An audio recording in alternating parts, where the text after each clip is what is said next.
It's go, go, go, go, go, go, go time. Good morning, everybody. Welcome to the Next Level Mortgaging Podcast. I'm your host, Todd Martin from Mission 35 Mortgages. And I want to go over some of the new rules, some of the new stuff that's coming out from OFSI and the federal government that have all come out in the last 7 days or so.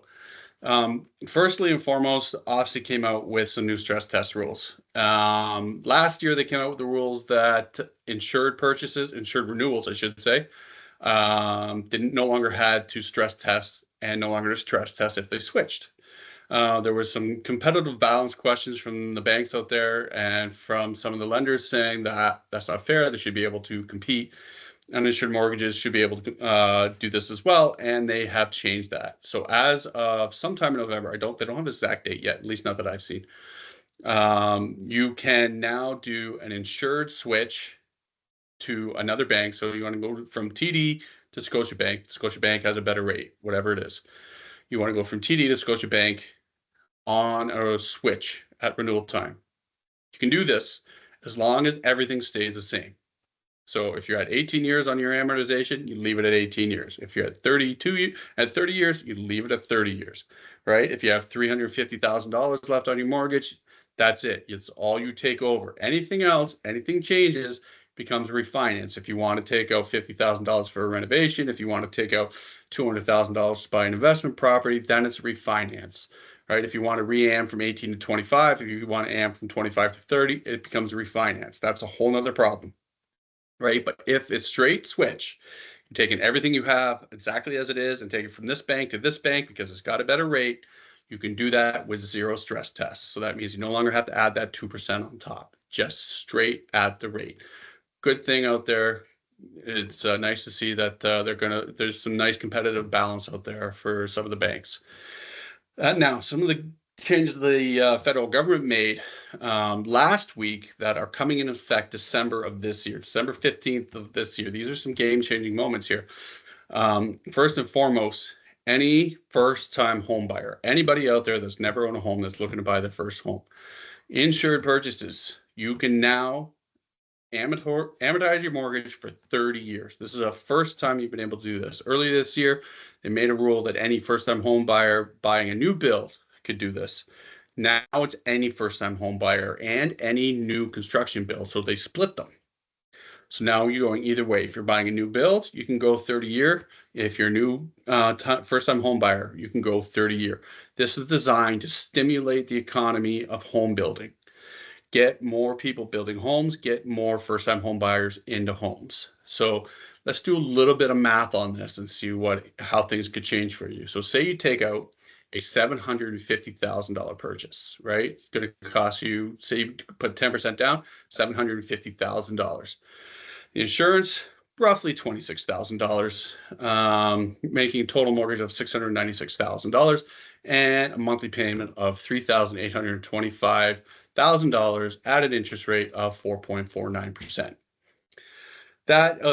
Those are rough numbers. Every bank does their insurance a little bit differently. I'm just doing a basic calculation on it. So don't come back to me on this, or this, or that. These are just straight calculations on industry standards.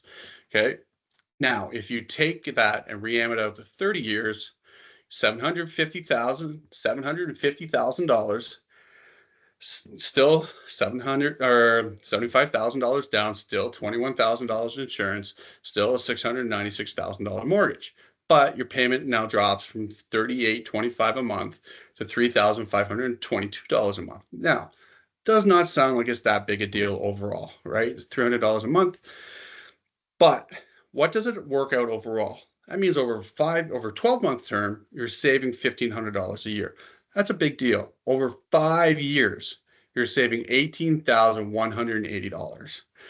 And there's nothing saying at the end of that 5 years, we can't explore if the rates are better, bring you back down to a 25-year and get you back into that line, back into the 25-year line.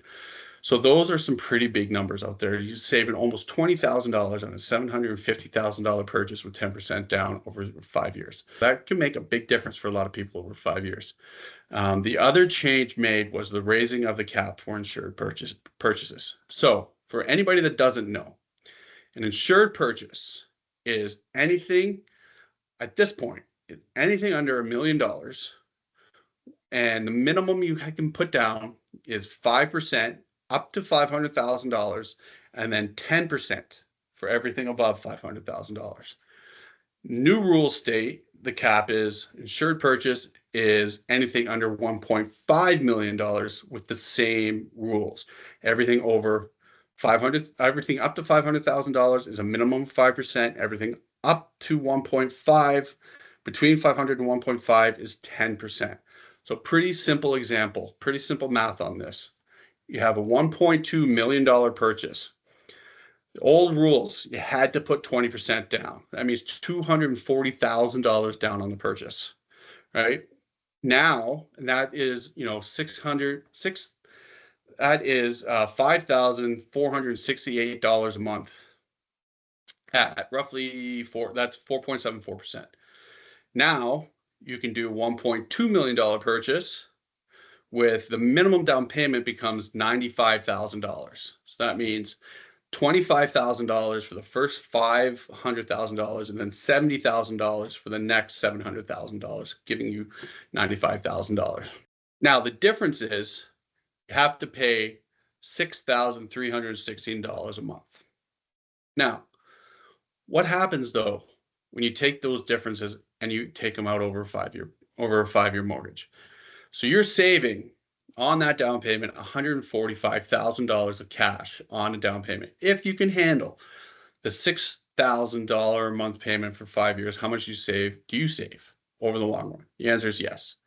The difference between $6,316 and $5,468 is $800 roughly over the period of 60 months, $50,000 roughly. Okay, these are rough numbers. You get roughly $50,000 difference. So you're spending an extra $50,000 a month in mortgage payments, but you're saving $145,000 in down payments. So you're saving overall $95,000 in cash upfront and over the period, but when it's all said and done throughout the entirety of your mortgage. How much is that worth to you? I personally think you're going to see the interest rates come down a little bit more before this becomes truly useful, because it's going to be hard to qualify for some people. So when you see that rate come down to 3.5 or 3%, and that $6,300 becomes somewhere between 55-ish, around there, it'll make things a lot easier. It'll make a big difference. But it is possible for people to get out there and get the houses they want and not have to put down that 20% now. So I'm going to share another article about these changes as well. Give it a read. And if you have any questions whatsoever, you know where I am. Hit me up. I'm here all the time. I'm here to answer any questions.